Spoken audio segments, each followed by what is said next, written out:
Okay, so today I'm going to be starting a completely new series on my booktube channel, Mr. Francy Reads, and I'm so excited about it. Now, for those of you who don't know, this month is the month of May, which is the month of my birthday. And to celebrate my birthday, I've decided this year to read all 7 original Harry Potter works. Now, I kind of did this last year. For the first time, being that it was the first year that I started on BookTube, I decided to read the first 4 Harry Potter books in May, and the final 4, including Cursed Child, in June. But this year I decided to up that ante and just read all 7 books in the 1 month. I did consider doing reviews of all of the books this year, but then I thought, I did those reviews last year, and quite frankly, they were quite long. So if you want to go and check out my rather in-depth reviews of all 7 Harry Potter original works, feel free to do that. But this year, instead, what I am going to do is I'm going to talk about things that occur in the books that don't appear in the films that make me kind of wonder, it doesn't make sense. Why didn't they include it in the films? And today we are going to be talking about book 1, and I do understand that I need to kind of translate depending upon what country you're in, so I'm going to try my absolute best. We are talking about Harry Potter and the Philosopher's Stone, the original title, or if you're American, Harry Potter and the Sorcerer's Stone, and the film adaptation, Harry Potter and the Philosopher's Stone, or if you're American, Harry Potter and the Sorcerer's Stone. I am going to talk to you about the house points that are awarded at the end of the school year when the House Cup is awarded. Now, I do need to put a spoiler warning in here, obviously for the entire series, not just this video. Whatever I bring up is going to be a spoiler to the books and to each book, but not only to each book, it's also going to be a spoiler to the remainder of the series. So if you have not read the series, please do be mindful, there will be spoilers involved. Gryffindor wins the House Cup, but Gryffindor comes into the final end-of-year feast, or the one end-of-year feast, I guess the final feast of the year, being in 4th place. And they end up getting in 1st place because Dumbledore announces some last-minute points, awarding points to Harry, Ron, Hermione, and Neville. Now, I know that there's a lot of talk about the house points themselves, but because the house points are absolutely accurate, this is only my starting point. It's not actually the point of my issue, because it is included. So in the book, as we know, Professor Dumbledore awards Hermione Granger 50 points for her cool use of intellect when others are in danger. And if you've only watched the film, wouldn't be so surprised if your thought was, oh yeah, well that makes sense. She helped Ron and Harry when they were trapped in the Devil's Snare. So of course she's going to receive 50 points for that. No! No! No! That is not why she received the 50 points! The Devil's Snare in the book is nowhere near as dramatic as it is in the film. In the film, Ron starts screaming and howling and crying and shaking and getting trapped by the Devil's Snare, and it takes forever for him to fall through the frickin' thing. He won't relax, like Hermione keeps telling him, and it is so overly dramatic. This is not the case in the book. In fact, Ron is actually rather calm in the book. In the book, Hermione realizes that the Devil's Snare hates sunlight. She takes a little while, as she does in the film, but in the book, she works it out, and then she thinks a fire would be a good idea. But she goes, oh no, I can't create a fire because there's no wood. And Ron actually says to her, are you a witch or not? Seriously, just do the spell, you know? And so she does, and they fall through. So while this could be seen as a cool use of intellect, this is not at all, in my opinion, why Hermione receives the 50 points. So, for those of you who are film watchers only, why does Hermione receive these 50 points? It's not like she's really good at wizard's chess. She doesn't really know wizard's chess, and aside from wizard's chess, what else does she really do? Does she jump on the broom to try and capture the flying keys? No, she doesn't. Does she go on with Harry to face Quirrell and Voldemort at the end of the passageway to the stone? No, she doesn't. Is she getting it because she looked after Ron while Harry went on? No. No, no, no, no, no. What disappointed me the most, and makes absolutely no sense that they did not include it in the film adaptation, is that in the book, there is one more protection game, challenge, whatever you want to call it, protection piece, if you will, that is there. And it is a protection piece that is put in place by Professor Snape. Now, it's really interesting because in the film, Rubeus Hagrid actually says to Harry, Ron, and Hermione at one point, Snape's one of the teachers that's protecting the stone. But this is interesting. When you watch the film play out, when the three of them go through the trapdoor that Fluffy is sitting on top of, you can't help but wonder, what did Snape do? It's not like Snape put in the devil's snare. That would have been Professor Sprout. The keys, you can pretty much tell, were done either by McGonagall or by Flitwick. It's one of the two. And then the chessboard, it's kind of the same. It's either McGonagall or Flitwick. I really don't remember which is which, but you can tell that it's one of those two. It's either the Charms or the Transfiguration teacher, really. But that's really it. Where is Snape? So where does Snape come in? Well, my friends, in the book there is a chapter called Through the Trapdoor. And I'm about to read from a page in this book in a moment to explain to you what Professor Snape did. And the more we read this, the more we understand why exactly Hermione Granger received 50 points for a cool use of intellect. So, Harry, Ron, and Hermione have just completed the game of chess, but in the book, as opposed to in the film, Hermione doesn't just sit with Ron while Harry goes on to the Mirror of Erised. Instead, for whatever reason, they both actually abandon Ron and go into another room. Harry ends up saying that Ron will be alright. Hermione agrees, so they proceed into the next room, which is not the Mirror of Erised. He'll be alright. And then he says, what do you reckon's next? Hermione says, we've had sprouts, that was the devil's snare. Flitwick must have put charms on the keys. McGonagall transfigured the chessmen to make them alive. That leaves Quirrell's spell, and Snape's... They had reached another door. Alright, Harry whispered. Go on. Harry pushed it open. A disgusting smell filled their nostrils, making both of them pull their robes up over their noses. Eyes watering, they saw, flat on the floor in front of them, a troll, even larger than the one they had tackled, out cold with a bloody lump on its head. I'm glad we didn't have to find that one, Harry whispered, as they stepped carefully over one of its massive legs. Come on, I can't breathe. He pulled open the next door, both of them hardly daring to look at what came next. But there was nothing very frightening in here. Just a table, with 7 differently shaped bottles standing on it in a line. Snape, said Harry. What do we have to do? They stepped over the threshold, and immediately a fire sprang up behind them in the doorway. It wasn't ordinary fire either. It was purple. At the same instant, black flames shot up in the doorway, leading onwards. They were trapped. Look! Hermione seized a roll of paper lying next to the bottles. Harry looked over her shoulder and read it. Danger lies before you, while safety lies behind. 2 of us will help you, whichever you would find.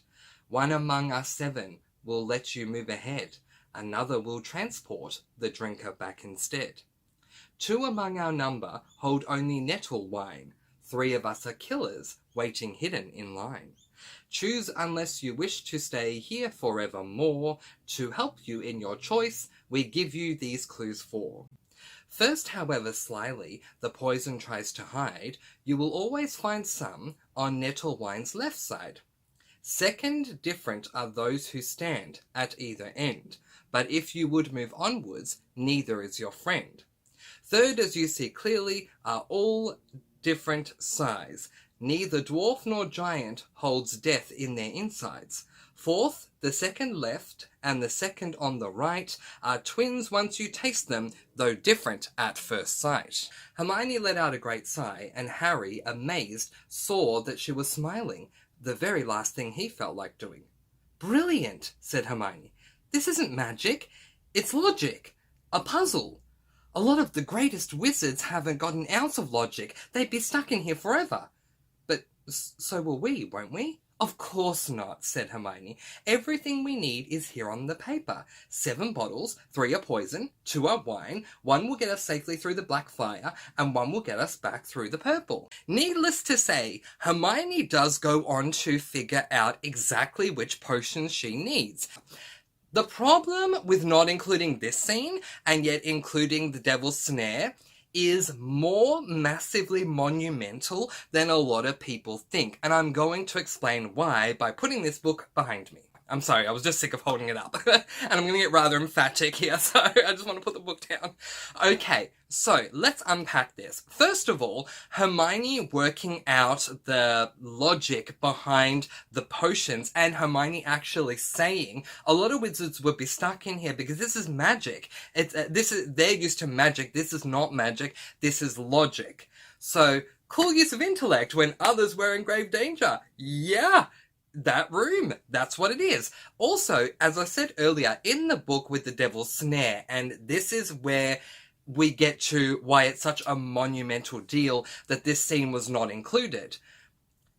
In the book with the Devil's Snare, as I said earlier, they escape the Devil's Snare very, very quickly. In the film, they don't. Why? I will tell you why. It is the same reason that we lose so many good scenes. For whatever reason, a lot of the directors of the films, not everyone, but a lot of them, have chosen to take Rupert Grint, the actor, for his character of Ron, and make him over-the-top comedic as a character. And this is something, I'm sure you can tell, I'm very annoyed by this, because the reason why we had to sacrifice the potions was because Ron spends so much time screaming and crying and writhing in the frickin' plant. Where had it been as simple as the plant was in the book, and Hermione just does a spell after a minute or two, we would have more than enough time to go onto the potions room. The problem with this is twofold. One, we don't get to see Hermione at her very best. This is the absolute best we've ever seen Hermione in book 1 to this point thus far. So that is sacrificed. But 2, it is sacrificed for something that really doesn't matter in the books. While Ron can be, I guess, a little bit humorous, he's really there to be Harry Potter's right-hand man, but this is not the one and only time that a scene is completely removed from any of the film adaptations because Ron has to be an over-the-top comedic character for absolutely no reason. As I mentioned earlier, in the book, Ron is the one who says to Hermione, "Are you a witch or not? Cast the spell." Hermione's the one who says, "We don't have wood for the fire." Ron's like, "Are you a witch or not? Cast the spell, let's move." In the film, he flails. Why? Why? I'll tell you why. It's a kids' film, and kids want to see things that are funny. There needs to be action scenes as well. So with Ron, anytime Ron can be funny, it's going to work for viewers of the film only because they get a laugh out of things. Any times that there are dramatic scenes in the films, obviously film goers only, those who don't read the books, which is absolutely fine, are going to enjoy it because of how extremely dramatic it is. Do not ask me to talk to you right now about the dragon scene with Harry Potter and the Goblet of Fire, but it's just not necessary. It's not needed. This is an adaptation of a book. It's not a film that was created out of thin air. So it doesn't make sense. And there are a lot of people who have come back to me over the years because I have spoken about this one scene many times to many different Harry Potter fans, saying, in my opinion, Harry Potter and the Philosophers / Sorcerer's Stone film adaptation is the most accurate to the books. Pretty much everything that's in the books is in the film, except for the potion scene. Now, obviously, I've gone on to do a lot more research and I found out that there are other things that aren't included in the Harry Potter and the Philosophers / Sorcerer's Stone, but these things aren't as integral as the potions room. As I said, it sets up two things. One, we have a completely deleted scene that shows Hermione at her best, and it makes sense, it's still in point 1, it makes sense that Dumbledore is giving her the 50 points for the cool use of intellect because it is an intellectual task. Whereas the Devil's Snare, Yes, it can take a little bit of intelligence to recall the class, but since anyone who was in herbology, Hermione makes the point, Professor Sprout said in herbology, Devil's Snare hates sunlight, anyone who was there who had their ears open and was listening would be able to recall that. I mean, despite the fact that Harry says once they all fall through the plant, thank goodness Hermione pays attention in herbology, anyone who paid attention in herbology will be able to get past that one. But Hermione makes the point in the potions room. Not everyone will be able to do this. Witches and wizards will be stuck in here for hours because it's not magic, it's logic. So it doesn't make sense that Dumbledore is awarding Hermione Granger 50 points for cool use of intellect when others were in grave peril with the Devil's Snare. It just doesn't make any sense at all. So why are they cutting that out? But my second issue is this whole Ron comedic action scene thing that really just started getting the ball rolling. And quite frankly, I wish that the whole flailing scene with the Devil's Snare never existed, or that the Devil's Snare never existed in the first place, because, quite frankly, the Devil's Snare doesn't really matter as much as the others, because it's not really brought up. The only reason we connect the Devil's Snare to Hermione's 50 points at the end of the year when Dumbledore announces it is because the potions room is not there. But if the potions room was there, we could just get rid of the Devil's Snare altogether, but because directors and all that want action scenes to impress filmgoers only, we have this Devil's Snare scene that is so much more than is necessary, and it is absolutely ridiculous. So, what are your thoughts? Let me know in the comments below. Were you disheartened or disappointed that the potions scene was not included in the film? Have you cottoned on to the amount of times that they've got Rupert Grint, who plays Ron, to do additional things that either detract, I'll be talking to you guys about Aragog at some point, detract from certain things, or force them to take other scenes out because they need Ron or someone else to go too over the top compared to what occurs in the book? Let me know in the comments below. But certainly, in my opinion, it is an absolute shame and an absolute disservice to the book to be disincluding the potions scene in the film. It just doesn't make any sense. But in the meantime, that is where I am going to leave it, letting you guys go with peace, blessings, and so much love. I post videos every Monday, Wednesday, and Friday, and I'll see you again soon. Mwah! Thank you so much for watching, and happy reading!